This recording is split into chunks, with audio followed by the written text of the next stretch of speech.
Good morning everyone.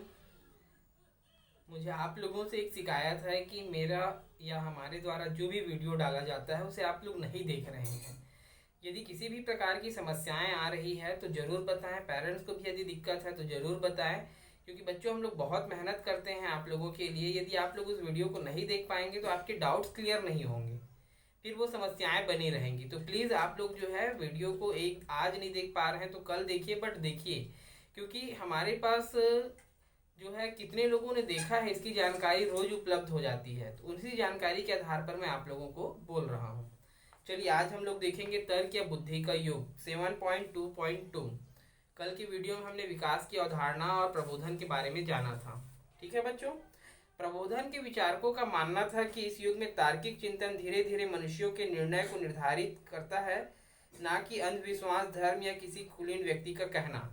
ठीक है, प्रबोधन के विचारकों का मानना था कि अब जो समय आ गया था, यहाँ पर जो लोग हैं धीरे धीरे जो है तार्किक बातों और निर्णयों को निर्धारित करते थे, ना कि कुलीन व्यक्तियों का या तो किसी धर्म या अंधविश्वास का। पहले क्या होता था कि जब कोई धर्म गुरु या धर्म से संबंधित कोई व्यक्ति किसी भी बात का जो है बखान करता था तो उसे वे आसानी से स्वीकार कर लेते थे। या कोई राजा, कुलीन मतलब कुछ अच्छे कुल का या बड़े कुल का, ठीक है ना। तो यहाँ पर हम ले लेते हैं किसी राजा के द्वारा कही गई बातों को भी वो स्वीकार कर लेते थे, क्योंकि ये कहते थे कि हम जो है पृथ्वी पर ईश्वर के प्रतिनिधि हैं।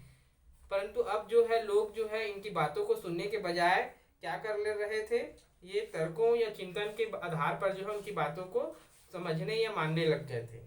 उनका कहना था कि तर्क की मदद से मनुष्य न केवल किसी आधिकारिक व्यक्ति या संस्था पर सवाल उठा सकता है, उनकी छानबीन कर सकता है, बल्कि उसकी मदद से मनुष्य विवेकशील और सुखमय जीवन भी जी सकता है। उनका मानना था कि तर्क के आधार पर जो है व्यक्ति जो है क्या कर सकता है, ना केवल किसी आधारिक व्यक्ति या संस्था पर सवाल उठा सकता है यदि वो कुछ बोल रहे हो तो, और सिर्फ ना सवाल उठा सकता है बल्कि उसकी छानबीन और जांच कर सकता है कि उसके द्वारा जो भी चीजें कही या बताई जा रही है क्या वास्तव में वो सत्य है अथवा नहीं है।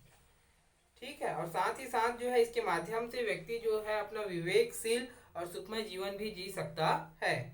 बुद्धि ही मनुष्य को सही रास्ता दिखा सकती है, इसलिए प्रबोधन का मुख्य मकसद लोगों में तर्क शक्ति जागृत करना और उसमें विकास जगाना है। ठीक है, व्यक्ति जो है अपने बुद्धि और ज्ञान के बल पर ही जो है सही मार्ग पर जा सकता है। और प्रबोधन या जन जागरण का तात्पर्य केवल यही है कि व्यक्ति के तर्क शक्ति को विकसित करना, कि कोई चीजें हो रही है वो क्यों हो रही है, किसी की बातों में ना आना। जैसे कि सूर्य जो है पूर्व से पश्चिम में डूबता है तो वो पश्चिम में क्यों ही जाता है। अब ऐसा किसी ने कह दिया कि भाई भगवान ने इसको ऐसा बनाया है तो उसको मानना नहीं, बल्कि उसे अपने तर्क और शक्ति के बल पर ये जानना कि वास्तव में ये घटनाएं होती है वो क्यों होती है। तत्कालीन विचारक होलबाग के शब्दों में, हम मनुष्यों में हिम्मत बांधें, उनमें अपनी ही बुद्धि में विश्वास जगाएं और सत्य की लालसा जगाएं, ताकि वह अपने अनुभवों के आधार पर निर्णय लेना सीखें और किसी दूसरे के द्वारा प्रेरित कोरी कल्पनाओं से ठगे ना जाएं। अर्थात जो है किसी व्यक्ति द्वारा कही गई बातों को जो है आंख मूंद कर विश्वास करने के बजाय जो है उस बातों का यथार्थ में पता लगाना और जानना कि उनके द्वारा जो बातें कही जा रही है क्या वास्तव में वो सत्य है या कितनी सत्यता है। वो सिर्फ तर्क के आधार पर उन चीजों को स्वीकार करे कि वास्तव में ये घटनाएं या बातें क्यों होती है। ठीक है बच्चों, विज्ञान 7.2.3। प्रबोधन ने माना कि वैज्ञानिक ज्ञान ही सही ज्ञान है। विज्ञान से उसका तात्पर्य था ऐसे निष्कर्ष जिन पर अवलोकनों और प्रयोगों के आधार पर तार्किक रूप से पहुंचा गया हो और जिनका स्पष्ट प्रमाण हो। ठीक है, यहाँ पर बताया गया कि विज्ञान के आधार पर ही जो है हम किसी सही बात को स्वीकार कर सकते हैं, या विज्ञान के आधार पर और अवलोकन या निरीक्षण और प्रयोगों के आधार पर जो चीजें सामने आती है वही सत्य होता है। किसी दैवी संदेश या आध्यात्मिक ज्ञान की प्रामाणिकता को स्वीकार नहीं करना चाहिए कि भाई देवी सिद्धांत की भगवान ने ऐसा किया या किसी महान कुलीन राजाओं द्वारा या संतों द्वारा ये बातें कह दी गई है, तो उसको आंख मूंद कर विश्वास नहीं करना चाहिए, बल्कि उसका जो है वैज्ञानिक प्रमाण प्राप्त करना चाहिए, प्रयोग करना चाहिए और अवलोकन के आधार पर जो निष्कर्ष आए उसको स्वीकार करना चाहिए। उनके विचार में विज्ञान के तरीकों में वह ताकत या आध्यात्मिक ज्ञान ताकत है जिसकी मदद से हम दुनिया के बारे में सब कुछ पूरी तरह से जान सकते हैं। ठीक है, उनका विचार था कि विज्ञान के तरीकों में या विज्ञान में इतनी ताकत है कि हम उनके माध्यम से दुनिया की सभी जो चीजें हैं उसके बारे में जान सकते हैं। इसके लिए किसी धर्म ग्रंथ या तथाकथित ज्ञानी के उपदेशों की नहीं बल्कि प्रयोग, अवलोकन और तर्क की जरूरत है। यदि हमको जानना है तो उसके लिए हम किसी धर्म ज्ञानी या किसी धर्म ग्रंथ की नहीं बल्कि जो है हमें अपने वैज्ञानिक प्रयोगों की आवश्यकता है। प्राचीन काल तथा मध्यकाल के ज्ञान के संबंध में यह माना जाता था कि वह केवल चीजों का व्यवस्थित वर्गीकरण है। प्रबोधन के वैज्ञानिकों के अनुसार ज्ञान का उद्देश्य सूची बनाना नहीं बल्कि चीजों के कारणों को समझना है। ठीक है, यहाँ पर प्रबोधन के जो वैज्ञानिक है उनका कहना था कि वैज्ञानिकता का मतलब जो है किसी भी चीजों का जो है सूची बनाना नहीं है, अपितु क्या करना है, उन चीजों के कारणों को समझना है कि वे किस कारण से हो रहे हैं। अब क्यों और कैसे का सवाल कहीं अधिक महत्वपूर्ण हो गए हैं कि ये चीजें क्यों हो रही है और कैसे हो रही है।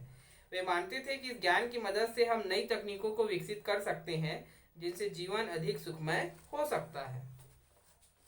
तो ये वैज्ञानिक तर्क था। अगला जो है 7.2.4 विज्ञान बनाम धर्म। ठीक है, विज्ञान वर्सेस धर्म, साइंस वर्सेस रिलीजियन। प्रबोधन के समर्थकों के विचार में धर्म मनुष्य को अंधविश्वासी, डरपोक और गुलाम बना देता है। कहीं ना कहीं ये सत्य भी चीजें हैं। जैसे एक एग्जाम्पल लें कि आप मंदिर जाते हैं और मंदिर में कुछ नियम है कि जैसे नारियल चढ़ाना या कुछ और करना, आप उन चीज़ों को नहीं करते हैं तो आपके मन के अंदर एक डर बैठ जाता है कि हमने ये चीज़ें नहीं की है तो क्या ये सही है अथवा नहीं है, या कुछ चीज़ें घटित होने लगती है तो आपको लगता है कि ये हमारे उसी नहीं करने का परिणाम है। उनका मानना था कि धर्म के नाम पर लड़ाइयाँ होती है और मनुष्य के द्वारा खून बहाया जाता है। ये भी सत्य है कि आज एक ही समाज में रहने वाले लोग भले ही वो अलग जातियों को हो, एक साथ हर प्रकार के त्योहार मनाते हैं। हिंदू मुस्लिम के यहाँ जाता है, ठीक है, नवरात्रि, दशहरा, दीपावली सब मनाता है, गणेश चतुर्थी सब मनाता है। मुसलमान जाता है रोजे में जो है वहाँ पर जाता है, एंजॉय करता है, ईद में जाता है, ठीक है, ताजिया निकालते हैं। लेकिन जब कभी धर्म की बात आती है और वो धर्म की बात इतनी अधिक बलवती हो जाती है कि वो एक दूसरे को मरने पर तैयार हो जाते हैं। उनका मानना था कि चर्च के एकाधिकार के कारण मनुष्य अपनी बुद्धि पर विश्वास न कर पुजारियों की चमत्कारिक कहानियों पर विश्वास करने लगे और उनकी कठपुतली बने। उस समय जो है पोप का नियंत्रण था और चर्च द्वारा जो भी बातें कही जाती थी लोग जो है उसे आंख मूंद कर विश्वास कर लेते थे। इस प्रकार अगर हम देखें तो उनके अंधविश्वासों को स्वीकार करके वे जो है उनके हाथ की कठपुतली बन जाते थे और वे जैसा कहते थे वे वैसा करते थे। कोई भी ये तर्क नहीं लगाता था कि उनके द्वारा जो कही गई बात है उसमें कितनी सत्यता है। अधिकांश प्रबोधन चिंतक नास्तिक नहीं थे बल्कि उनका प्रयास था कि ईश्वर का विज्ञान और स्वतंत्रता के सम्मत आधार खोजें। जो भी समाज सुधारक थे वो कोई भी नास्तिक नहीं थे बल्कि वे चाहते थे कि क्या हो, विज्ञान और स्वतंत्रता के आधार पर जो है हम ईश्वर की खोज करें। उन्हें डर था कि नास्तिकता मनुष्य को नैतिकता से दूर ले जा सकती है। उनका मानना था कि यदि व्यक्ति नास्तिक हो जाता है तो वो नैतिकता के रास्ते से भटक जाएंगे। वह इस बात का प्रमाण है कि सृष्टिकर्ता ईश्वर कितना महान है, लेकिन वे ईश्वर और धर्म की किसी व्यवस्था, संगठन या पुजारियों के हाथ में नहीं सौंपना चाहते थे। वे जानते थे कि सृष्टिकर्ता जो है बहुत महान है, परंतु वो ईश्वर और धर्म को किसी व्यवस्था, संगठन या पुजारियों के हाथ में नहीं सौंपना चाहते थे। वे चाहते थे कि लोगों के अंदर निहित हो, लोग स्वेच्छा से जो है अपने अपने धर्मों का पालन करें और नैतिकता का पालन करें, धर्म के आधार पर कुछ अनैतिक कार्य ना करें। 7.2.5 स्वतंत्रता। तो प्रबोधन के समर्थक व्यक्तिगत स्वतंत्रता में गहरी आस्था रखते थे। उनका मानना था कि लोगों पर अगर कोई कानून लागू करना है तो वह उनकी सहमति से ही हो सकता है। अर्थात यदि हम किसी धर्मों के लिए स्वतंत्र हो जाते हैं, हमारा धर्म है, हम उसे स्वसहर्ष स्वीकार कर सकते हैं। लेकिन यदि कोई कानून लागू किया जाता है कि भाई आपको ईसाई धर्म ही मानना है, आपको मुस्लिम धर्म ही मानना है, आपको हिंदू धर्म ही मानना है, तो इस प्रकार के कानून जो है लोगों की इच्छा के अनुरूप होने चाहिए, क्योंकि बहुत सारे ऐसे लोग हैं जो दूसरे धर्मों का अनुकरण करते हैं। अर्थात प्रबोधन के जो चिंतक थे वे चाहते थे कि जो स्वतंत्रता है, व्यक्तिगत स्वतंत्रता है, वह अधिक महत्वपूर्ण है और लोगों को व्यक्तिगत स्वतंत्रता मिलनी चाहिए। इस कारण वे हर तरह की गुलामी, गैर लोकतांत्रिक व्यवस्थाएं और निरंकुशता के खिलाफ थे। इसके बावजूद प्रबोधन के कई चिंतक तत्कालीन निरंकुश शासकों के निकट मित्र और सलाहकार थे। इन सब सारी मतभेदों के बावजूद जो है बहुत सारे जो चिंतक थे वे क्या थे कि जो शासक थे उनके निकट मित्र और सलाहकार थे। उनके प्रभाव से इन शासकों ने अपने राज्यों में सुधार लाने का भी प्रयास किया। ठीक है बच्चों, ये हो गया आपके विज्ञान, धर्म, तर्क। किसी भी प्रकार का डाउट होगा तो जरूर पूछेंगे। Thank you.